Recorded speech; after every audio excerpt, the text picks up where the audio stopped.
እጅግ በጣም ብዙዎቻችሁ ኮመንት ላይ የመጣችሁ ቪው እየቀነሰብኝ ነው፣ ዩቲዩብ ላይ ቪዲዮ ጭናለሁ ቪዎችን እያገኘው አይደለም ብላችሁኛል። እኔም በዛሬ ቪዲዮ እንዴት ቪዎችን እንደምታገኙ አንድ ባንድ ነግራችኋለሁ። እንዲሁም ከራሴ ተሞክሮም እያነሳው ነግራችኋለሁ ማለት ነው። በቅርቡ የኔ ቻናል ላይ የተከሰተ ነገር አለ፣ እሱንም እያነሳን አብረን እንወያያለን። እስከ ቪዲዮ ፍጻሜ ድረስ አብራችሁን ቆዩ። እዚህ ምስሉ ላይ እንደምታዩት 10000 ቪው ለማግኘት የፈጀብኝ 1 አመት ነው። እዚህኛው ምስል ላይ ደግሞ 10000 ቪዎችን ለማግኘት የፈጀብኝ 5 ቀናት ብቻ ናቸው። ይህም ለምን እንደሆነ አሁን ነግራችኋለሁ። ከዛ በፊት ግን ዩቲዩብ ላይ በምትመጡበት ሰዓት ላይ የራሳችሁን ኦዲየንስ መምረጥ ይኖርባችኋል። ምን አይነት ቪዲዮዎችን ለማን ሰራሉ የሚለውን እያንዳንዱ ነገር ለይታችሁ መስራት ይኖርባችኋል ማለት ነው።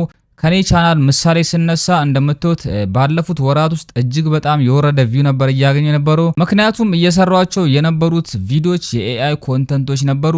ነገር ግን ቻናሌ በስፋትና በይበልጥ የሚታወቀው ስለ ዩቲዩብ ግሮዝ በማስተማርና ስለ ዩቲዩብ ግሮዝ አንዳንድ አፕዴቶችን እንዲሁም ደግሞ አንዳንድ ቲፖችን በመናገር ነበረ።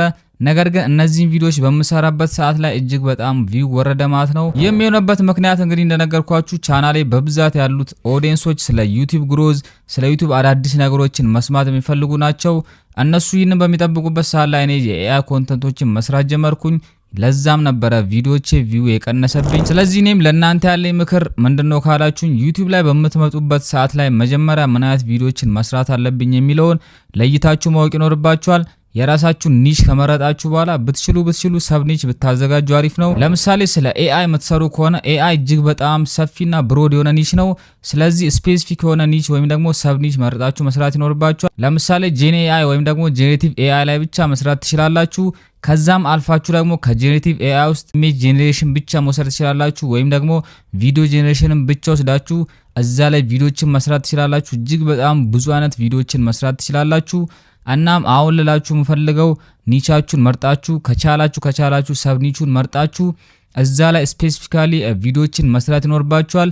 በስተት አንድ ቪዲዮ እንኳን የምትቀይሩ ከሆነ የናንተ ቪው እጅግ በጣም ይወርዳል ማለት ነው። ምክንያቱም የናንተ ቻናል ፐርሰናሊቲውን ቢውልድ አድርጓል። ያ ቻናል የሚታወቅበትን ማንነት ማለት ነው። ያ ቻናል በዚህ ነው የሚታወቀው ተብሎ መጀመሪያ ላይ ቢውልድ ስላደረገ የዩቲዩብ አልጎሪዝምም ያንን ቢውልድ ያደረጋችሁትን ፐርሰናሊቲ ነው የሚከተለው ማለት ነው። መጀመሪያ ቻናላችሁ የተገነባበትን ማንነት ነው ማለት ነው ይዞ የሚቀጥለው አልጎሪዝሙ። መጀመሪያ ላይ የምትሰሩትን አይነት ቪዲዮዎች ብቻ ነው ለኦዲየንሳችሁ የሚያቀርበው። ነገር ግን ቪዲዮን በስተት ቀይራችሁ የምትለቁ ከሆነ ምንም አይነት ቪው አይኖራችሁ ማለት ነው። ይህም የሚሆንበትን የተወሰኑ ምክንያቶች ነግራችኋለሁ። በቅድሚያ የዩቲዩብ አልጎሪዝም እንዴት እንደሚሰራ አጠር አድርጌ ልንገራችሁ። የዩቲዩብ አልጎሪዝም የሚሰራው ቪዲዮን አፕሎድ ካረጋችሁ በኋላ ለተወሰኑ ቁጥር ያላቸው ሰዎች ቪዲዮን ያደርስላችኋል። ለምሳሌ ለ10 ወይ ደግሞ ለ5 ሰዎች ያደርሳል። ይህም ደግሞ 5ቱ ሰብስክራይበሮቻችሁ ያልሆኑ ሰዎች ናቸው። እነዛ ሰዎች እዛ ቪዲዮ ላይ ያላቸውን ኢንጌጅመንት ካየ በኋላ እንዲሁም ያንን ቪዲዮ ለምን ያህል ደቂቃዎች ተመለከቱት፣ እስከ መጨረሻው አዩት ወይስ አላዩትም የሚለውን ካገናዘበ በኋላ ዩቲዩብ ይህንን ቪዲዮ ለሌሎች ሰዎች ሪኮመንድ ያደርጋል ማለት ነው። ነገር ግን እነዛ ሰዎች ካልተመቻቸው ወይም ደግሞ ቪዲዮን ከፍተው ጥሎት ከወጡ ዩቲዩብ ያንን ቪዲዮ ለማንም ሪኮመንድ አያደርግም ወይም ደግሞ ያንን ቪዲዮ ለማንም አያሳይም። ስለዚህ ቪው በጣም ይቀንስባችኋል። በዚህ መልኩ ቅድም እንደነገርኳችሁ ልክ ተመልካቾቻችሁ የሚወዱትን ወይም ደግሞ የእናንተ ኦዲየንሶች ሁልጊዜ የሚመለከቱትን አይነት ቪዲዮዎች በምትሰሩበት ሰዓት ላይ ሁልጊዜ እንደሚመለከቱት ቪዲዮ ላይክ አድርገውት እስከ መጨረሻው ይመለከቱላችኋል። ነገር ግን ቀይራችሁ የምትለቁ ከሆነ እነሱም ያንን ቪዲዮ አይወዱትም፣ ዩቲዩብም ያንን ቪዲዮ ለሌሎች ሰዎች ሪኮመንድ አያደርግም። ስለዚህ የእናንተ ቪው ይቀንስባችኋል። እናም እንደዚህ አይነት ስህተቶችን በፍጹም መስራት አይኖርባችሁ ማለት ነው። አሁን ወደ እኔ ቻናል ተመልሰን እንዴት ኢንጌጅመንት እንደነበረው አሳያችኋለሁ ማለት ነው። እያንዳንዱን ስክሪንሾት እዚህ ጋር መመልከት ትችላላችሁ። እንደምታዩት እንግዲህ በጣም ብዙ ሰዎች ነበር እየተመለከቱት የሚገኘው ይህንን ቪዲዮ። ምክንያቱም ምንድነው ካላችሁኝ ስለ ኤአይ ነበር የሰራሁት። የኔ ኦዲየንሶች እንደነገርኳችሁ ስለ ዩቲዩብ ማወቅ ይፈልጋሉ። በዛን ሰዓት ደግሞ እጅግ በጣም ትሬንዲንግ የሆነ ቶፒክ ነበረ። ይህም ዩቲዩብ የተለያዩ አይነት የኤአይ ቻናሎችን ዲሞኔታይዝ እያደረገ ነበረ፣ ኢንኦቴንቲክ ኮንተንት በሚል። ይህ ነገር ከትሬንዲንግ አልፎ እንኳን ወደ ኮንተንት ወይም ደግሞ ወደ ኒች ተቀይሮ ነበረ። እንደምታዩት ይህ ሰው ዲሞኔታይዝድ ብሎ ቻናል እስከ መክፈት ደረጃ ደርሷል።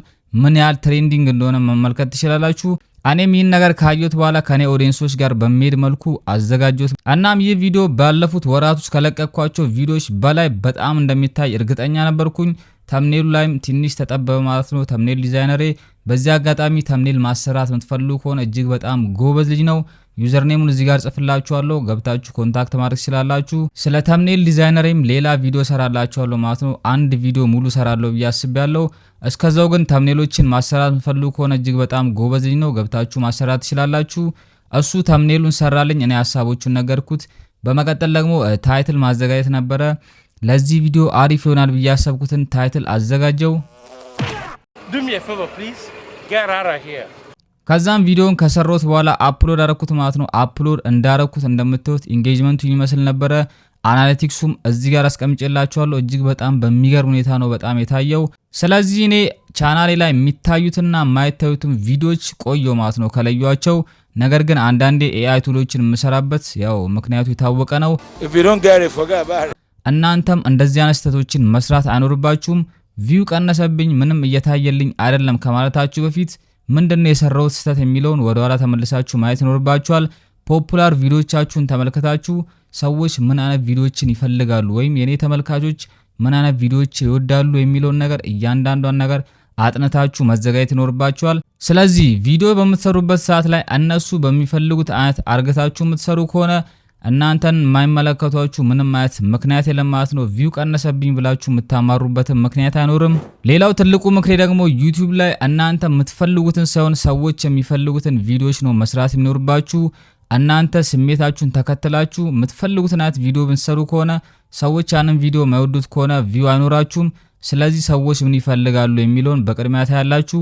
በመቀጠል ደግሞ እኔ ስለዚህ ቶፒክ ምን ያህል እውቀት አለኝ፣ ምን ያህልስ ደስ እያለኝ ሰራዋለሁ የሚለውን አንድ ላይ ካረጋችሁት በኋላ ዩቲዩብ መጀመር ትችላላችሁ። ስለዚህ ባጭሩ ይህን ይመስላል ቪው የማታገኙበት ምክንያትና እንዴት ማግኘት እንደምትችሉም የተወሰኑ አይዲያዎችን ወይም ደግሞ የተወሰነ ነገሮችን አግኝታችኋል ብዬ ተስፋ አረጋለሁ። ሌላው ደግሞ ብዙዎቻችሁ ወቻውር ቀነሰብኝ፣ ሁልጊዜ ቪዲዮ ሰራለሁ ወቻውር ቀነሰብኝ እያላችሁ ኮሜንት ላይ ጽፉልኛላችሁ። የዚህንም ምክንያት አሁን ነግራችኋለሁ።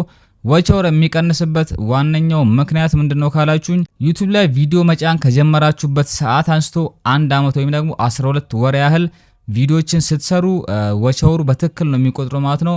ነገር ግን ከ1 አመት ወይም ከ12 ወራት ካለፈ ወቻውራችሁ እየቀነሰ ነው ሄዶ ቪዲዮችን በደንብ ማትሰሩ ከሆነ ወቻውራችሁ እስከ 0 እንኳን ሊገባ ይችላል ማለት ነው። ምክንያቱ የኛው ነው የመጀመሪያው። ሌላኛው ደግሞ ብዙዎቻችሁ የ28 ዴዩን ነው የምታዩት። እንደምታዩት እዚህ ጋር የአናላይቲክሱ የመጀመሪያው ፔጅ ላይ እንደምታዩት 28 ዴይስ ይላል። ይህም የሚያሳያችሁ የ28 ቀናቱን ወቻውር ነው። ሙሉ ለሙሉ እስካሁን የሰራችሁት ሳይሆን 28 ቀን ውስጥ የሰራችሁት ወቻውር ነው። ከዛም ደግሞ ኢርን ውስጥ ገብታችሁ የምትመለከቱት አጠቃላይ 365 ቀን ውስጥ ወይም 1 አመቱ ወቻውር ነው። ስለዚህ ይህ ነገር ኮንፊውዝ እያደረጋችሁ ይገኛል። አንዳንድ ጊዜ ዳሽቦርድ ላይ 5000 ወቻውር ብሎ ኢርን ላይ ደግሞ 3000 ላችሁ ይችላል። ይህም የሚሆንበት ምክንያት የዩቲዩብ አናሊቲክስ ዳታዎችን ከ3 እስከ 4 ቀን ውስጥ ነው ማለት ነው አናላይዝ አድርጎ የሚሰጣችሁ። ስለዚህ በትዕግስት መጠበቅ ይኖርባችኋል። ከዚህ ቪዲዮ ብዙ ነገሮችን እንደተማራችሁ ተስፋ አረጋለሁ። በቀጣይ ምናት ቪዲዮዎችን እንድሰራላችሁ ትፈልጋላችሁ? ሐሳባችሁን ኮሜንት ላይ አስቀምጡልኝ። ስለ ሪዩዝድ ኮንተንት ማወቅ የምትፈልጉ ልጆች እንዲሁም ደግሞ ሪዩዝድ ኮንተንትን እንዴት መከላከል እንችላለን የሚለውን ቪዲዮ ሰርቼላችኋለሁ። እሱንም እዚህ ኢንድ ካርድ ላይ አስቀምጬላችኋለሁ። መመልከታችሁ እንዳትረሱ። ሃስታ ላ ቪስታ